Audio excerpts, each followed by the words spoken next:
विज्ञान ने जहां मानव को सुविधापूर्वक बड़े बड़े काम करने के साधन उपलब्ध कराए हैं, वहीं खाली समय में मनोरंजन के अवसर भी उपलब्ध कराए हैं। सिनेमा ऐसा ही एक लोकप्रिय साधन है। जिस तरह से साहित्य समाज का दर्पण होता है, उसी तरह से सिनेमा भी समाज को प्रतिबिंबित करता है। भारतीय युवाओं में प्रेम के प्रति आकर्षण उत्पन्न करने की बात हो या सिनेमा के कलाकारों के पहनावे के अनुरूप फैशन का प्रचलन, ये सभी सिनेमा के प्रभाव ही हैं। सिनेमा अर्थात चलचित्र का आविष्कार 19वीं शताब्दी के उत्तरार्ध में हुआ था। चित्रों को संयोजित कर उन्हें दिखाने को ही चलचित्र कहते हैं।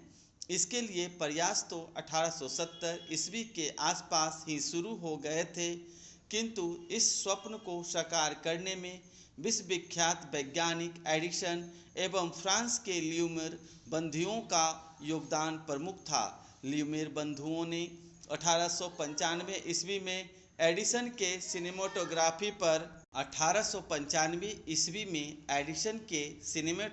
पर आधारित एक यंत्र की सहायता से चित्रों को चलाते हुए प्रदर्शित करने में सफलता पाई और इस तरह सिनेमा का आविष्कार हुआ।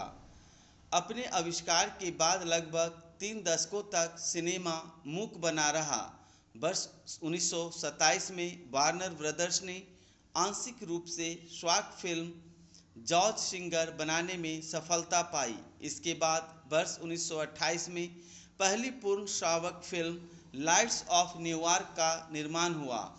सिनेमा के आविष्कार के बाद से इसमें कई परिवर्तन होते रहे और इसमें नवीन तकनीकों का प्रयोग होता रहा।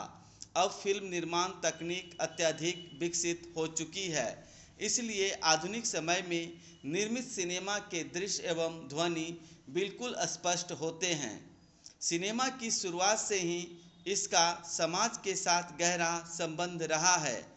प्रारंभ में इसका उद्देश्य मात्र लोगों का मनोरंजन करना था। अभी भी अधिकतर फिल्में इसी उद्देश्य को लेकर बनाई जाती है। इसके बावजूद सिनेमा का समाज पर गहरा प्रभाव पड़ता है। कुछ लोगों का मानना है कि सिनेमा समाज के लिए अहितकर है एवं इसके कारण अपसंस्कृति को बढ़ावा मिलता है। समाज में फिल्मों के प्रभाव से फैली अश्लीलता एवं फैशन के नाम पर नंगेपन को इसके उदाहरण के रूप में प्रस्तुत किया जाता है।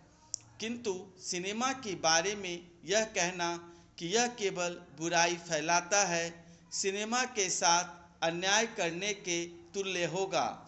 सिनेमा का प्रभाव समाज पर कैसा पड़ता है, यह समाज की मानसिकता पर निर्भर करता है। सिनेमा में प्रायः अच्छे एवं बुरे दोनों पहलुओं को दर्शाया जाता है। समाज यदि बुरे पहलुओं को आत्मसात करे तो इसमें सिनेमा का क्या दोष है। विवेकानंद ने कहा था, संसार की प्रत्येक चीज़ अच्छी है, पवित्र है और सुंदर है। यदि आपको कुछ बुरा दिखाई देता है तो इसका अर्थ यह नहीं कि वह चीज़ बुरी है। इसका अर्थ यह है कि आपने उसे सही रोशनी में नहीं देखा। द्वितीय विश्व युद्ध के समय ऐसी फिल्मों का निर्माण हुआ जो युद्ध की त्रासदी को प्रदर्शित करने में सक्षम थी। ऐसी फिल्मों से समाज को एक सार्थक संदेश मिलता है। सामाजिक बुराइयों को दूर करने में सिनेमा सक्षम है।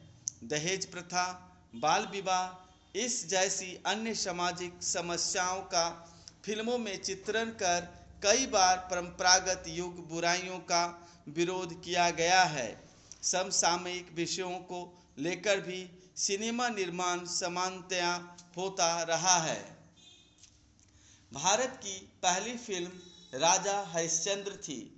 दादा साहब फाल्के द्वारा यह मूक फिल्म वर्ष 1913 में बनाई गई थी। उन दिनों फिल्मों में काम करना अच्छा नहीं समझा जाता था। तब महिला किरदार भी पुरुष ही निभाते थे। जब फाल्के जी से कोई यह पूछता कि आप क्या करते हैं, तब वे कहते थे, एक हरिश्चंद्र की फैक्ट्री है, हम उसी में काम करते हैं।